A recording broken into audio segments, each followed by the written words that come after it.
যখন দেখবেন বৃষ্টি হচ্ছে তখন দোয়া করবেন, দোয়া কবুল হবে ইনশাআল্লাহ। দোয়া করার আগে একবার বলবেন আলহামদুলিল্লাহ, কমপক্ষে একবার বলবেন আলহামদুলিল্লাহি রাব্বিল আলামিন, একবার কমপক্ষে। মানে প্রথমে আল্লাহর প্রশংসা করবেন, তারপর একবার দরুদ পড়বেন আল্লাহুম্মা সাল্লি আলা মুহাম্মাদ ওয়া সাল্লিম, তারপর হাত তুলে দোয়া শুরু করবেন। বৃষ্টি পড়ছে, দোয়া শুরু করে দেন, দোয়া কবুল হবে ইনশাআল্লাহ। আজান দিয়েছে, আজান এবং ইকামতের মাঝখানের সময়টা আছে, এই সময়টা কাজে লাগান, দোয়া কবুল হবে ইনশাআল্লাহ।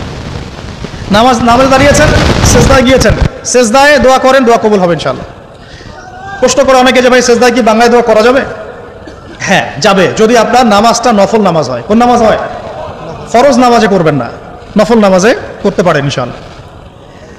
সেজদায় বান্দা আল্লাহর সবচেয়ে কাছাকাছি থাকে, এই সময়ে বেশি বেশি দোয়া করতে রাসূল সাল্লাল্লাহু আলাইহি ওয়াসাল্লাম তাগিদ দিয়েছেন। দোয়া করলে ডাইরেক্ট কবুল হবে ইনশাআল্লাহ। পিতা মাতার খেদমত করে দোয়া করেন, দোয়া কবুল হবে ইনশাআল্লাহ। এখন তো পিতা মাতার খেদমত মানুষ করতে চায় না। এটা সেই যুগ যে যুগে পিতা মাতার সাথে দাস দাসীর মতো আচরণ করা হয়। সন্তানরা ভুলে গেছো তোমরা যে তোমরা একদিন পিতামাতা হবা। আমরাও কিন্তু একদিন পিতামাতা হব। যারা বিয়ে শাদী করেছে, সন্তান সন্ততি হয়েছে, তারা জানে এই যে প্রসব বেদনার একটা সেকেন্ড, এক মিনিট প্রসব যে বেদনা মায়ের হয়, এর ঋণ আমরা সারা জীবনে শোধ করতে পারবো না। পারবেন? এই কারণে মায়ের পায়ের নিচে জান্নাতের কথা বলা আছে। মাদের সম্মান আল্লাহর কাছে অনেক বেশি, মেয়েদের সম্মান অনেক বেশি। এই নারীবাদী ফ্যামিলিস্টরা যা বুঝিয়েছে, ইসলাম এমন নয়। তো ইসলাম এমন নয়, ইসলামে মেয়ের মর্যাদা সবচেয়ে উপরে। সেই মেয়েদেরকে আমরা এখন কি করেছি? কাপড় চোপড় সব কমিয়ে কমিয়ে বেপর্দা করে রাস্তায় নামিয়ে দিয়েছে। যদি একটা মানুষ নিজের সম্মান না বোঝে, তাকে সম্মান কেউ দিতে পারে? নিজেকে চিনতে শিখুন, আমাদের সম্মান আল্লাহর কাছে অনেক বেশি। এটা বলছিলাম প্রিয় ভাইরা, মায়ের পায়ের নিচে আল্লাহ পাক সন্তান বেহেশতের কথা বলেছে। মা বোনদেরকে 4টা কাজ করতে বলো, অনলি 4টা কাজ। 5 ওয়াক্ত নামাজ যদি ঠিকমতো পড়তে পারে, 1 নাম্বার। 2, রমজান মাসে রোজা রাখে। 3 নাম্বার, পর্দা ঠিকঠাক মতো করে। আর 4 নাম্বার, স্বামীর আনুগত্য করে। ইনশাআল্লাহ জান্নাতের যে কোনো দরজা দিয়ে ইচ্ছা প্রবেশ করতে পারবে ইনশাআল্লাহ। এখানে স্বামীর আনুগত্যের কথা বলেছি, স্বামীর দাসত্বের কথা বলি না। আনুগত্য দাসত্ব এক জিনিস না। আনুগত্য মানে কি? আনুগত্য মানে আপনি স্বামীর যে কোনো ভালো কাজে আপনি তাকে সায় দিবেন, আনুগত্য। নামাজ পড়তে বলেছে, নামাজ পড়তে হবে। পর্দা করতে বলেছে, আপনি পর্দা করবেন। বেপর্দায় যাবেন, আপনি যাবেন না। এটা আনুগত্য। দাসত্ব কি? দাসত্ব হচ্ছে যে সে ভালো মন্দ যাই বলুক আপনি শুনছেন, এটা দাসত্ব। এটা করবেন না। মা বোনরা 4টা কাজ বাসায় গিয়ে আবার শুনিয়ে দিবেন। নবীজি বলেছেন 4টা কাজ কোনো মেয়ে করলে জান্নাতের যে কোনো দরজা দিয়ে ইচ্ছা প্রবেশ করতে পারবে। 1 নাম্বার, 5 ওয়াক্ত সালাত। 2 নাম্বার, রমজান মাসের সাওম রোজা। 3 নাম্বার, পর্দা ঠিকঠাক মতো করবে, লজ্জাস্থানের হেফাজত। এবং 4 নাম্বার, স্বামীর আনুগত্য করা। মায়ের খেদমত করে দোয়া করেন, দোয়া কবুল হবে ইনশাআল্লাহ। বাবার খেদমত করে দোয়া করেন, দোয়া কবুল হবে ইনশাআল্লাহ। কোরআন তেলাওয়াত করে দোয়া করেন, দোয়া কবুল হবে ইনশাআল্লাহ। মনে করেন শেষ রাতে উঠেছেন, মানে শেষ রাত বলতে বোঝাচ্ছি এই ধরেন যে 2টার পর থেকে, এখন 2টা 2:30টার পর থেকে নিয়ে ফজর পর্যন্ত শেষ রাতে উঠেছেন। এই সময় আপনি যা দোয়া করবেন ইনশাআল্লাহ কবুল হবে। হ্যাঁ, বলতে বাধ্য হচ্ছি, এখনকার তরুণ সমাজ ওই 2টা 2:30টার দিকে ওই যে কার কার খেলা থাকে, ওই খেলাগুলো দেখার জন্য ওঠে, তাহাজ্জুদ পড়ার জন্য উঠতে পারে না। অথচ আল্লাহ পাক বলছেন কি, যে শেষ রাতে আল্লাহ পাক প্রথম আসমানে নেমে আসেন এবং আহ্বান করেন, কে আছো আমার কাছে কিছু চাইবে আমি দিব, কে আছো আমার কাছে রিজিক চাইবে দিব, কে আছো আমাকে ডাকবে আমি তোমার ডাকে সাড়া দিব, কে আছো আমার কাছে ক্ষমা চাইবে আমি তোমাকে ক্ষমা করে দিব। প্রিয় যুবক ভাইরা, আল্লাহকে মূল্যায়ন করতে শিখুন। এই সময়গুলোতে দোয়া করলে ইনশাআল্লাহ তাআলা আপনার দোয়া কবুল হবে ইনশাআল্লাহ।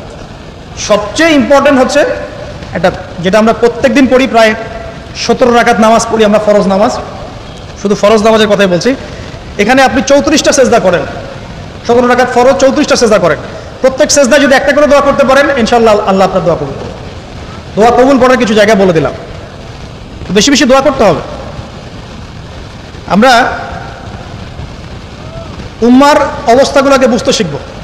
এখানে এই 3 ব্যক্তি, এটা বলে আমি শেষের দিকে যাচ্ছি, একটু ধৈর্য ধরেন। এই 3 ব্যক্তি পড়ে গেছে গুহার মধ্যে।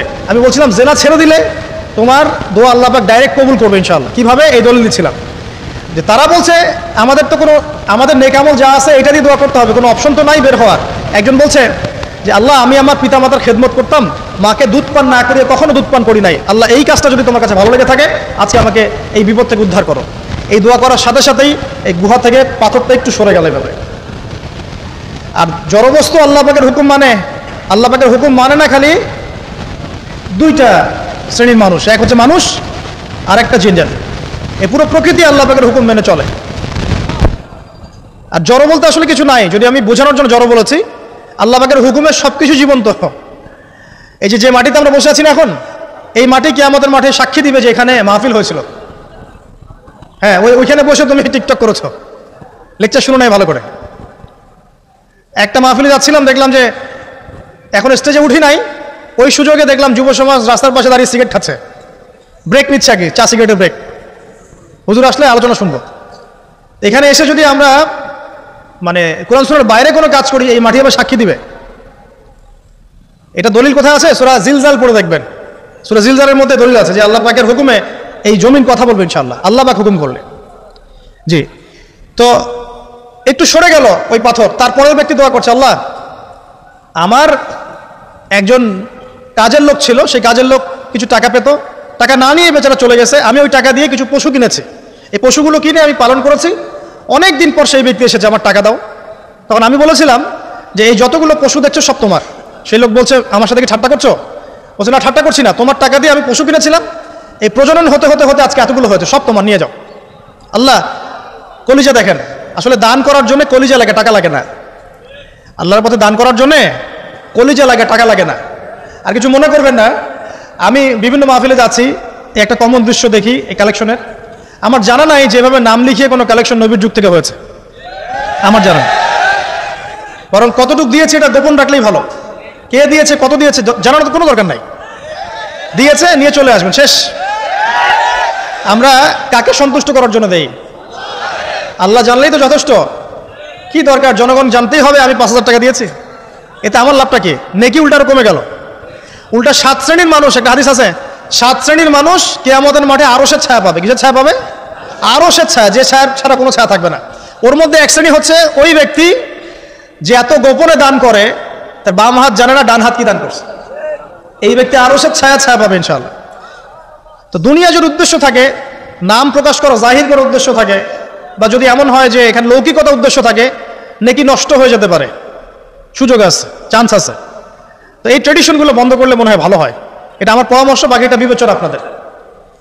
আর এই ব্যক্তি বলছে আমি এই সব কিছু দান করে দিয়েছি। দেখেন, দান করতে কি লাগে? কলিজা লাগে, টাকা লাগে না কিন্তু। আসলে দান করতে কলিজা লাগে। অনেক রিক্সাওয়ালাকে দেখেছে আমরা, 100 টাকা দান করে দিল, মসজিদের জন্য দান চাচ্ছে, 100 টাকা দান করে দিল। আর অনেক দেখবেন বিত্তশালী, ঢাকা শহরে যাচ্ছি বনানী গুলশান দিয়ে, দান করতে চাইলে 2 টাকা দিচ্ছে, 5 টাকা দিচ্ছে, এমন হয় না? দান করতে কলিজা লাগে। আর একটা কথা মনে রাখবেন, আপনি যত দান করবেন আল্লাহ আপনাকে তত বেশি দিবেন ইনশাআল্লাহ। ইনশাআল্লাহ আল্লাহ পাকের খাজানা যে এত প্রচুর, আপনি দান করলে কমে যাবে এই চিন্তাই করবেন না কখনো। তবে সবচেয়ে সেরা দান কোনটা জানেন? আপনার প্রয়োজন আছে এখন, এই প্রয়োজনের সময় দানটা হচ্ছে সেরা দান। এবং সবচেয়ে উত্তম খরচ কোনটা? সবচেয়ে উত্তম খরচ হচ্ছে আপনার পরিবারের পিছনে খরচ। আপনার পরিবারের পিছনে খরচটা আপনার সবচেয়ে শ্রেষ্ঠ খরচ। আর দান করে মধ্যম পন্থায়, এমন হবে না যে নিঃস্ব হয়ে গেলেন দান করে একদম, আবার এমন না যে কৃপণতা প্রদর্শন হচ্ছে, এমনও না। মধ্যম পন্থায় দান খরচ করবে ইনশাআল্লাহ। আর কিয়ামতের মাঠে মানুষ তার দানের ছায়ায় থাকবে ইনশাআল্লাহ। যে যত দান করবে ওই ছায়ার নিচে সে থাকবে। এই ব্যক্তি সব দান করে দিয়েছিল, যাও সব গরু ছাগল তোমার। তৃতীয় ব্যক্তি, পাথর সরে গেল একটু, তৃতীয় ব্যক্তি, যুবক তোমাকে বলছি ভাই, তৃতীয় ব্যক্তি আল্লাহর কাছে বলছে, আল্লাহ আমার একজন সুন্দরী চাচাতো বোন ছিল, আছে না তোমাদের কাজিন, এবং তাকে আমি খুব ভালোবাসতাম। ওই যে এখন বয়ফ্রেন্ড গার্লফ্রেন্ড ফ্রি মিক্সিং, যেটা খুব ভালোবাসতাম। তো তাকে আমি পেতে চাইতাম, তাই আমি তাকে অফার করি। সে বলে যে না, আমাকে 100 স্বর্ণ মুদ্রা না দিলে আমি রাজি না। 100 স্বর্ণ মুদ্রা। এই মেয়ের অবশ্য অনেক ডিমান্ড ছিল, তাহলে বোঝা গেল 100 স্বর্ণ মুদ্রা মানে অনেক।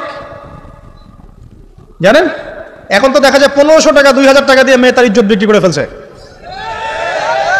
100 স্বর্ণ মুদ্রা, আর কাউকে কিছু দেওয়াই লাগে না, এমনি বিক্রি করে ফেলে। কত প্রশ্ন, কত যে প্রশ্ন আসে আমাদের কাছে, যে ভাই বা হুজুর বা ভাইয়া ওস্তাদ, কত জীবনে এক পর্যায়ে ভুল করেছি, এরকম জেনায় লিপ্ত হয়ে গিয়েছিলাম, প্রেম করেছি, ইত্যাদি, আমি কি করবো, আমার কি ভালো হওয়ার রাস্তা আছে কিনা, বা আমি তওবা করে ফিরে আসছি, আমি কি এখন বিয়ে করতে পারবো কিনা? প্রশ্নের শেষ নাই। বেশিরভাগ প্রশ্ন এরকমই আসে এখন। আরেকটা বেশি প্রশ্ন আসে, ভাই ওস্তাদ হুজুর, আমার স্বামী পরকীয়া আসক্ত, আমাকে দেখে না, এই হয় সে, এইগুলো প্রশ্ন বেশি। পারিবারিক জেনা কেন্দ্রিক যত প্রশ্ন আসে অন্য কোনো কেন্দ্রিক প্রশ্ন এত আসা, মানে এই যুগটা কি হয়েছে, মানে মানুষকে জেনা উন্মুক্ত করে দিয়েছে একেবারে। একদম স্কুল লাইফ থেকে শুরু হবে বয়ফ্রেন্ড গার্লফ্রেন্ড ফ্রি মিক্সিং, এই বন্ধু বন্ধু পড়তে পড়তে জেনা হয়ে যায়, কলেজ লাইফে গিয়ে আরো বড় জেনা, ইউনিভার্সিটিতে গেলে তো আর কোনো পাত্তাই নাই। ইউনিভার্সিটির খুব কম ছেলে পাবেন সিগারেট খায় না, এবং খুব কম ছেলে মেয়ে পাবেন যারা এই অবৈধ প্রেম করছে না, খুব কম। এটাকে আমরা প্রমোট করছি আবার। বিশ্বাস করেন শুধুমাত্র সরাসরি সেক্সুয়াল সম্পর্কটাই জেনা নয়, এই মিক্সিংটাও জেনা আল্লাহ পাক বলেছে। এবং এতে করে আমাদের যুব সমাজে অধঃপতনটা হয়েছে, এটা অন্য কোনোভাবে হয় নাই। কারণ সূরা আলে ইমরান পড়ে দেখবেন আল্লাহ পাক বলছেন যুজিনা লিন-নাস হুব্বুশ শাহওয়াতি মিনান নিসা, মেয়েদের মধ্যে ছেলেদের জন্য সবচেয়ে বেশি শাহওয়াত আছে, শাহওয়াত খায়েশাত, এটা সবচেয়ে বেশি আকর্ষণ করে ছেলেদেরকে। সমাজের কাঠামো ভেঙে যাচ্ছে তো, সমাজের কাঠামো ভেঙে। আমরা তো বাইরে ভালো মানুষের লেবাস পরে আছি, দেখবেন বহু পরিবারে পরকীয়া চলছে, আপনি জানেন না, ভিতরে ভিতরে ভিতরে ভিতরে। আমরা তো লজ্জা এগুলো বলি না, চোখ লজ্জায় বলি না, চলছে এগুলো এখন কমন হয়ে গেছে। যে ফ্যাশন শোর নামে, বিউটি কন্টেস্টের নামে এই সেই, মানে অশ্লীলতাকে প্রমোট করা হচ্ছে চতুর্দিক থেকে। রেপ ধর্ষণ দিন দিন বাড়ছে আর বাড়ছে, বাচ্চা কাচ্চা ছোট ছোট বাচ্চা মেয়ে পর্যন্ত রেহাই পাচ্ছে না। এই কয়দিন আগে একটা মেয়েকে কত পিস পিস করে ভাগিয়ে দিয়েছে একেবারে, দেখেন নাই? কোথায় আছেন? সমাজটা কোথায় গেছে? আমরা ভালো মানুষের মুখোশ করে বসে আছি, একটা মাহফিল করে কি সব হবে? কনস্ট্রাকটিভ কাজ করতে হবে। তারুণ্যের এই শক্তিটাকে আল্লাহর জমিনে দিনের প্রচার প্রসার প্রতিষ্ঠার কাছে ব্যয় করতে হবে। যতক্ষণ পর্যন্ত আমরা এরকম ভালো মানুষের লেবাস সাজে বসে থাকবো না, আমার ঘরেও ফেতনা ঢুকে আসবে, টের পাবেন না। যখন ফেতনা ছড়িয়ে পড়ে ওটাকে দমন করতে হয়। দমন না করলে ওইটা আমার ঘরেও ঢুকবে তো এক সময়, আমি একা ভালো থাকতে পারবো না তো। আরে দমন করার ক্ষমতা আল্লাহ পাক যাদেরকে দিয়েছেন তাদের উপর অবশ্য ওয়াজিব হয়ে গেছে এগুলো দমন করা। এখন তাদের উপর একটা ফরজ ওয়াজিব হয়ে গেছে দমন করা এগুলা, নাহলে আল্লাহ পাক কঠিন শাস্তির সম্মুখীন করবেন। একটা হাদিস বলে সামনে যাই, শেষ করে নিচ্ছি। নবীজি বলছেন একদিন ঘুম থেকে উঠে চোখ ঘোষণা করছে লা ইলাহা ইল্লাল্লাহ, আল্লাহ লা ইলাহা ইল্লাল্লাহ। তার স্ত্রী সামনে যায়নাব বিনতে জাহাশ রাদিয়াল্লাহু আনহা, তিনি বলছেন ইয়া রাসূলুল্লাহ কি হয়েছে, সমস্যা কি? নবীজি বলছেন ওয়াইলুল লিল আরব, আরবদের জন্য ধ্বংস, মিন শাররি কাদ ইখতারাব, কি ভয়ঙ্কর ফিতনা ধেয়ে আসছে। তখন তার স্ত্রী বলছেন ইয়া রাসূলুল্লাহ আনুহলিক ওয়া ফিনা সালিহুন, আমাদের মধ্যে সৎ মানুষ ভালো মানুষ থাকা অবস্থাতেও কি আমরা ধ্বংস হয়ে যাব?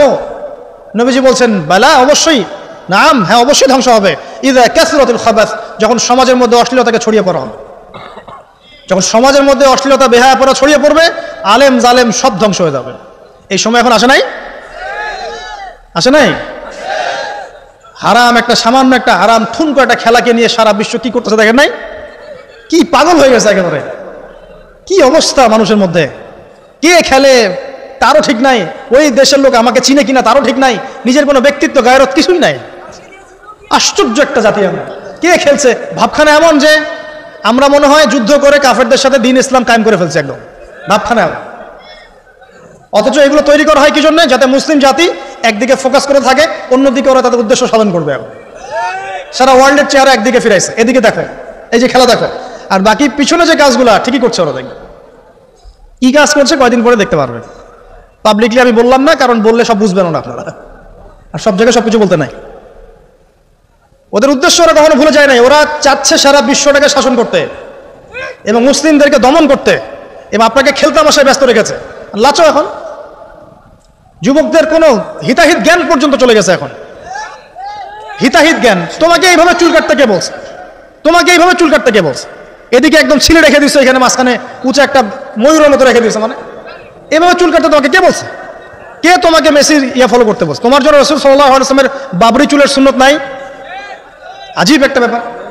দাড়ি রাখছো, বিরাট কোহলির মতো দাড়ি রাখছো, কেন? রাসূল সাল্লাল্লাহু আলাইহি ওয়াসাল্লামের মতো ছাড়া দাড়ি রাখতে পারো না? আশ্চর্য। আমাদের আদর্শ চিন্তা হবে না? নবী সাল্লাল্লাহু আলাইহি ওয়াসাল্লামের মতো এত সুদর্শন হ্যান্ডসাম মানুষ থাকতে আমি কাকে ফলো করব? যুবকদের পুরো মাথাটাকে ব্রেন ওয়াশ করে ফেলা হয়েছে।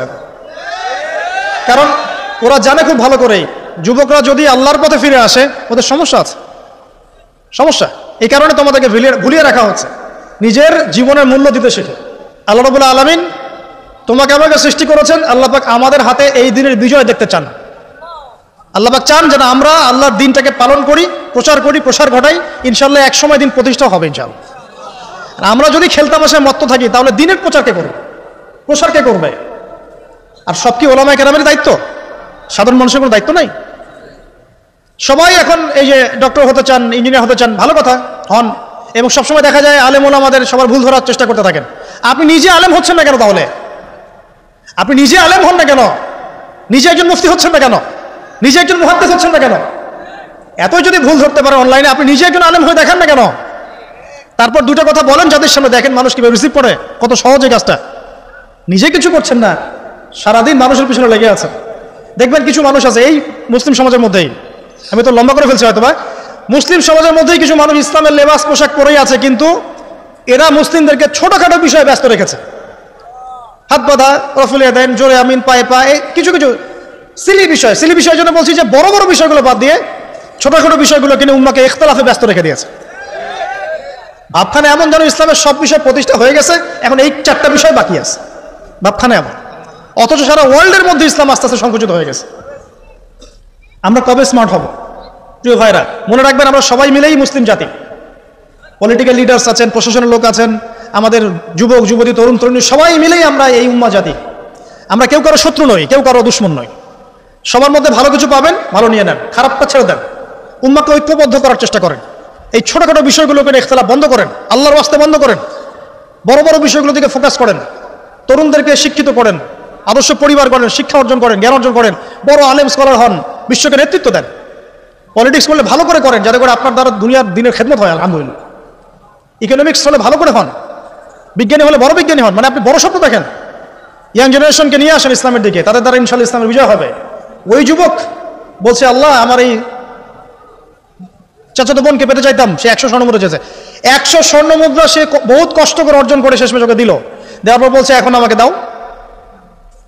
এখন সে প্রস্তুত, শুরু করবে, মানে দুজন কাছাকাছি এসে গেছে, এবার সেক্সুয়াল সম্পর্ক শুরু হবে কেবল। এই হওয়ার সময় এই মেয়ে বলে বসছে যে হে আল্লাহর বান্দা, আমি আমার সতীত্ব এতদিন পর্যন্ত হেফাজত করেছি, আল্লাহর দোহাই লাগে আমার সতীত্বটা নষ্ট করো না। কে বলছে? এই মেয়েটা বলছে। এবার এই ছেলে তাৎক্ষণিক সেখান থেকে উঠে গেল। হাদিসে এমন শব্দ এসেছে যে সেই ছেলে ওই মেয়ের মানে মাঝখানে বসে পড়েছে আর কি। ওখান থেকে সে উঠে গেল, উঠে স্বর্ণমুদ্রাও নিল না, স্বর্ণমুদ্রা রেখে দিয়ে সে আল্লাহর ভয় সেখান থেকে উঠে চলে আসলো, জেনা করলো না। সে বলছে, আল্লাহ ওই কাজটা যদি আমি তোমার ভয় করে থাকি, তুমি যদি জানো, আজকে এই পাথরটা এখান থেকে সরিয়ে দাও আল্লাহ।